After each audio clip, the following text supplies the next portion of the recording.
po, magandang umaga sa inyong lahat. Ang inyong lingkod sa Impapawid, Pastor Mabel B. Velasco po. Sa umagang ito, gusto kong share sa inyo ang isang message sa atin na gawin mong significant or gawin mong mahalaga ang iyong sarili dahil pinahalagahan ka ng Diyos sa buhay na ito. Yung message po ng John 3:16, For God so loved the world that He gave His only begotten Son, that whosoever believeth on Him shall not perish but have an everlasting life. In Romans 5:8 na si Kristo nga'y namatay nung tayo ay makasalanan pa para sa atin, para tayo matubos sa ating makasalanan. Then yung Isaiah 9:6, For unto us a child is born. Ang isang batang lalaki pinanganak. Para sa atin po yun. Na sa kanyang balikat nga ay ipapapasan sa kanya ang pamamahala, isang pamahalaan. Tatawagin siyang Ama, kapangyarihang Diyos, Prinsipe ng Kapayapaan. At dito po ay sinishare ko sa inyo ang katuparan po ng Isaiah 7:14. Sinasabi nga niya na sa inyo ay isang babae ay manganganak, sabi niya. Tatawagin niyo siyang Emmanuel. Sa Matthew 1:22 ay pinanganak na nga po siya. Dineclare sa atin ng mga angels sa Lucas chapter 2 verse 8 hanggang 10 po yan. O ang sabihin mo na hanggang 14 na yan.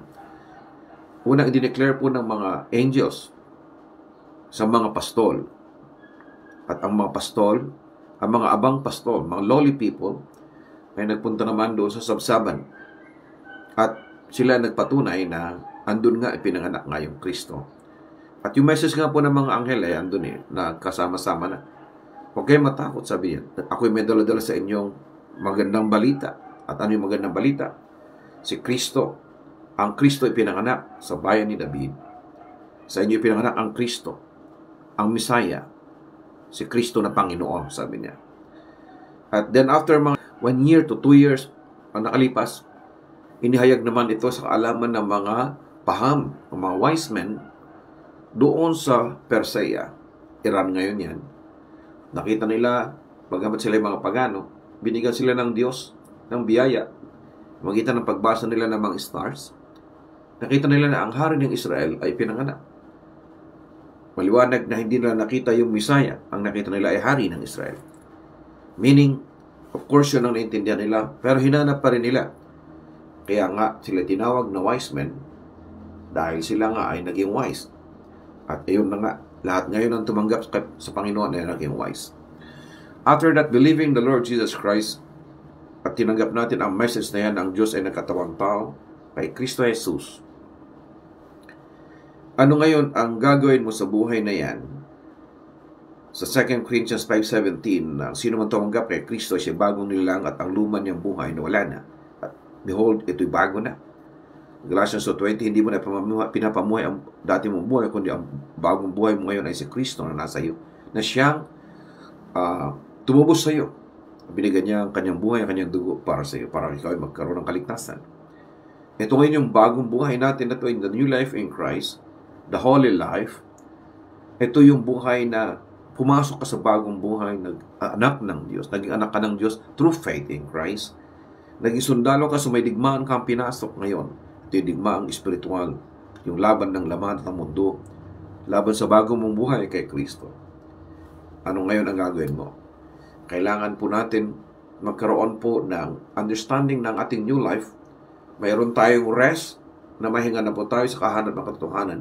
Pero yung katotohanan ito ay pinaglalaban pa rin po natin sa buhay nito.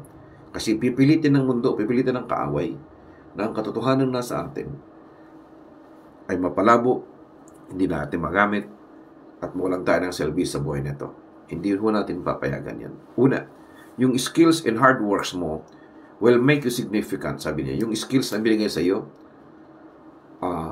yung hard works mo, yung talents, yung skills po, ito po yung mga napag-aaralan mo yan . Samantalang yung talents mo, ibinigay sa iyo yan ng Panginoon.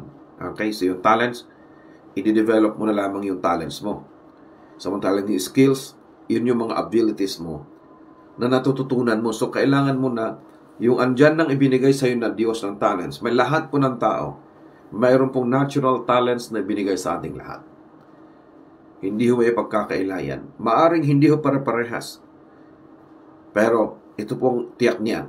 Sigurado pong mayroon yan. Kailangan lang ho natin i-discover i-uncover at kailangan po natin siyang i-develop. Hindi dahil meron ay okay na. Kailangan po natin siyang i-develop. Din yung abilities natin. We have the abilities to adapt. We have the abilities to learn. Mayroon po tayong mga ability na matuto. So, hindi ibig sabihin, wala akong talent. Hindi ko aaralin yan. Hindi po. Sa Proverbs chapter 14 nga, verse 23, sabi niya dan, all hard works brings profit, sabi niya. All hard works. At hindi lang hard works. Work wise. Kailangan mag-wise ka sa pag-work. Kahit ho yung taga-gawa ng walis, kahit ho yung tagapagsulat, o taga-riffraff, taga-gawa ng bahay, gitarista, may natural talent yan, but may mga abilities tayo na matututunan, pwedeng matutunan, as we work wise and as we work hard. Gawin mong significant ang buhay mo. By what? By upgrading, by developing the talents, and by learning more, by your abilities, skills more. Makikita mo, magiging significant ka sa iyong bahay, sa iyong simbahan, sa iyong community. Hahanapin ka na ikaw ang gagamitin ng Panginoon. Kasi ginawa mong available ang iyong sarili. Amen. Second, be connected. Yung relationship. It will help you na ang relationship mo o yung connection mo will help you to have many opportunities. Diba, sabi nila, sa atin daw ay hindi daw yung kung anong alam mo, kundi sino kakilala mo. Masakit na katotohanan yun. Pero may point po yun sa buhay na to. Kasi nga, kahit nga sa langit, iba yung John 14:6, walang makakaparoon sa Ama, kundi daraan kay Kristo. Kung hindi mo kilala ang Panginoong Hesus, hindi ka pupunta sa Ama. So, it's more on accepting the fact that you need to be connected. You need to have relationship para nang sa ganun ay magkaroon ka ng significance sa buhay na to. Huwag mong ilayo ang iyong sarili sa body of Christ. Huwag mong ilayo ang iyong sarili sa iyong family. Kasi sa totoo lang, kahit na nang gawin natin, bagamat may exemption sa ibang families na iba ang kanilang relasyon, pero sa lahat ng nangyayari, pamilya mo pa rin ang siyang huli na siyang pwedeng magtiis o siyang pwedeng tumulong sa iyo sa mga in times of needs. Kaya nga minsan, nasabihan ko isang pastor. Kasi, dahil binata itong pastor natin, sabi niya, yung pong aking love gift, binigay ko sa kapilya, ginawa namin dyan, sabi niya. Yung aking pong pinagtrabaho, nagkontrata ako, yun, ginamit ko po dyan, siya po yung, yung pintuan, sabi niya. Ibig sabihin, ilalagay niya lahat, dahil yun naintindihan niya, yung love niya sa Panginoon, gusto niya ibigay lahat doon. Pero sabi ko sa kanya, ganito yun kapatid, intindihan ko yung puso mo. Pero, una, of course, ituro mo sa mga member na maging bahagi sila ng gawain. Huwag lang ikaw lang. Novel yan, maganda yan. Pero meron niyang butas. Pangalawa, magtabi ka rin para sa sarili mo. Sabi ko sa kanya, bakit? Binata ka, tinumukha ko nung nagkasakit ka, may masikaso ba sa'yo? Mayroon man, pero hindi ka nila masikaso ng lubusan. Bakit? May mga asawa din niya, mga babaeng nandyan nag-church. May mga dalaga dyan, hindi ka rin nila pwedeng paliguan yan. Hindi ka niya pwedeng puntahan o matulog na kasama ka dyan sa kasa. Bakit? Wala kang kamag-anak dito. Pero pag mayroon kang pera, o mayroon ka natirang pera dyan, pwede kang mag-hire o kaya pwede kang tumawag sa iyong mag-anak, pumuntahan ka. So, be connected pa rin. Marami sabihin nila, hindi, kung talagang yung pastor, hindi, nagnak kayo mag-reason out, sabi ko. Huwag na. Hindi ibig sabihin na kapag ginawa mo lahat yan, ay susuklian ka ng mundo. Actually, hindi po. Si Lord na pong bahala sa inyo yan. Pero marami na pong napabayaan dahil sa ganyan. Be connected is establish your relationship sa iyong family. Establish mo ang relationship mo sa iyong church mo. Establish mo ang relationship mo sa iyong community. Huwag naman yung ikaw yung sa barangay nyo, pag may meeting, pag may trabaho, ikaw yung wala, lagi kang pakontra. Tapos pag mayroong tulong na ibibigay, ikaw yung nangunguna, pangit yun. Gusto mo ikaw mabigyan. Pag di ka nabigyan, nagagalit ka. So, ganun po yun. We need, talagang kailangan po natin ng connection. Be connected, especially sa atin sa churches.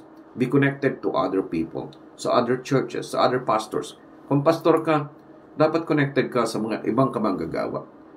Huwag ka nagsasarili kasi in times of needs, naintindihan ko yan, hindi ka makalapit sa mga kapatiran, hindi dahil sa madamot sila, kundi dahil sa inilalayo mo ang iyong sarili. And then, Kapag meron kang pangangailangan at hindi sila tumutulong sa iyo, sasabihin mo na hindi ka natutulungan. At in fact, ang totoo nun, ikaw ang naglalayo na yung sarili. Hindi ka nag-establish ng relationship. Pangatlo, character, yung attitude. Anong silbi na naging mananampalataya tayo kung walang nabago sa buhay natin?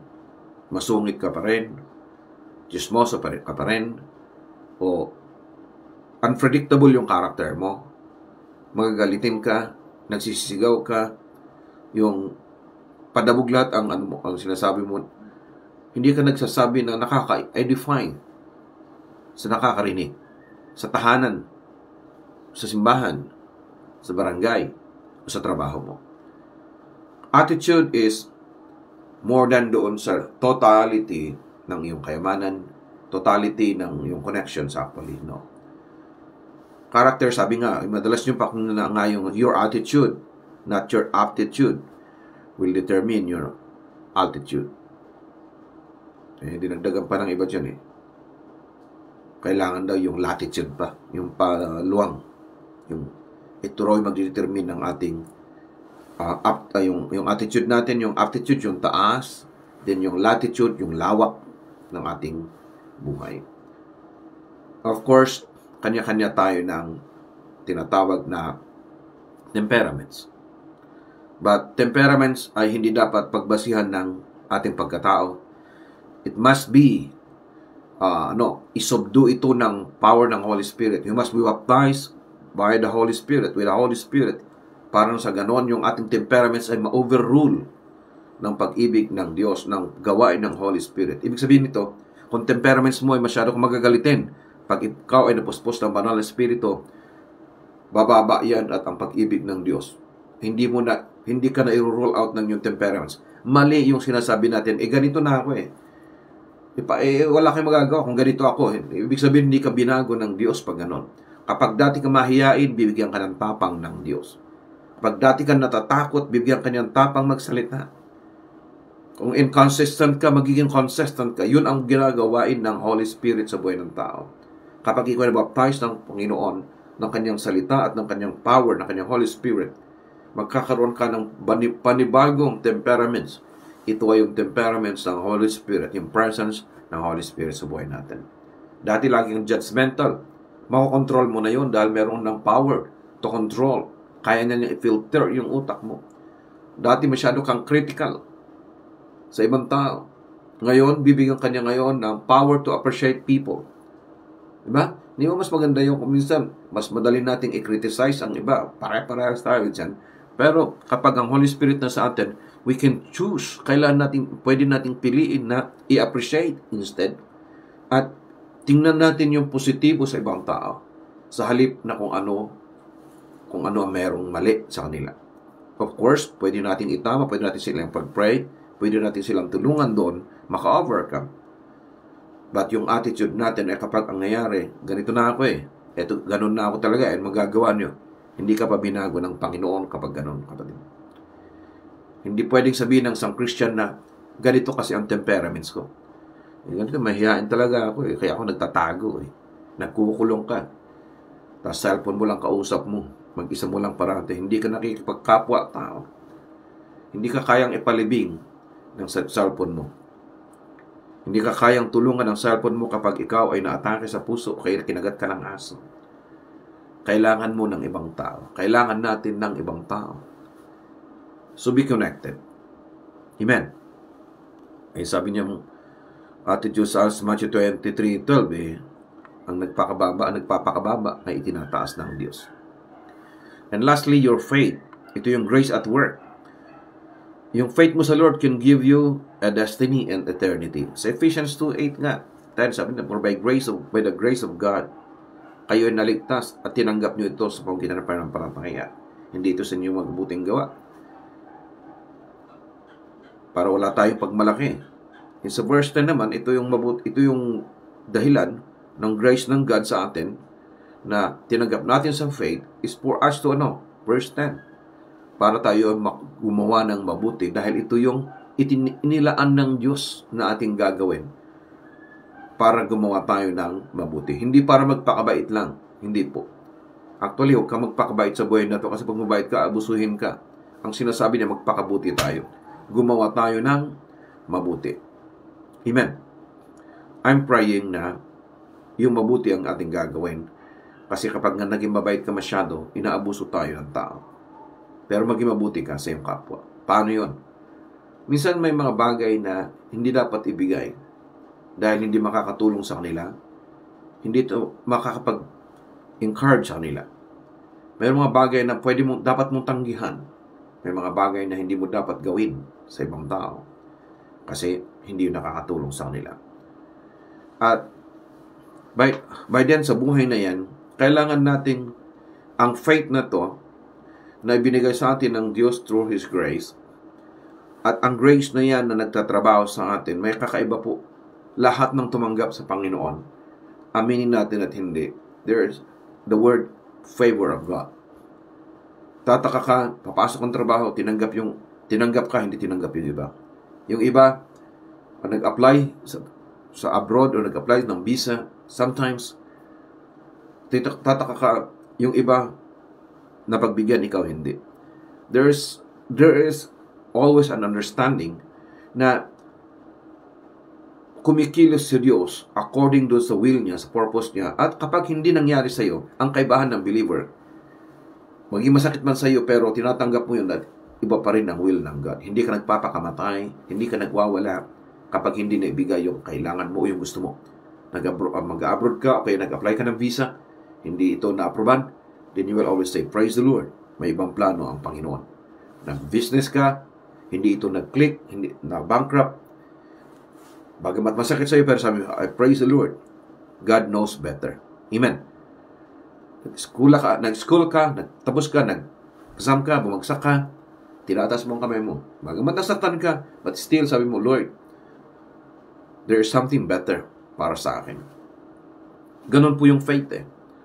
Hindi kanya ginagawang bitter. Hindi kanya ginagawang rebelde. Dahil tinuturuan kanyang magtiwala sa kabutihan ng Panginoon.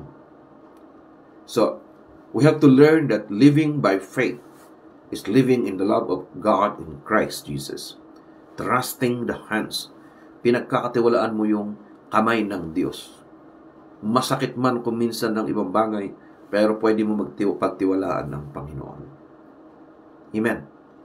So by then, that is the life, the afterlife that we have in Christ, to live in holiness. At ang holiness na yan, natatransform yan sa testimony ng ating buhay. As, of course, we need to use our talents, our skills, to learn yung abilities natin, then be connected. Then, ang ating attitude is to be the life of Christ in us. In the faith that we have now, yung atin ngayon, is from faith to faith. Natututunan natin makipamuhay sa ating Diyos. As by faith in God, mabubuhay tayong tagumpay sa tagumpay ni Kristo. God bless you kapatid, at sana ano man yung pinagdaanan mo ngayon, naging tagumpay ka man, pumasa ka o hindi ka nakapasa, na-bankrupt ka o tumama ka na sa tawag nila, kung ikaw ay nagkaroon ng buhay na maganda, tulungan ka ng Panginoon sa buhay mo.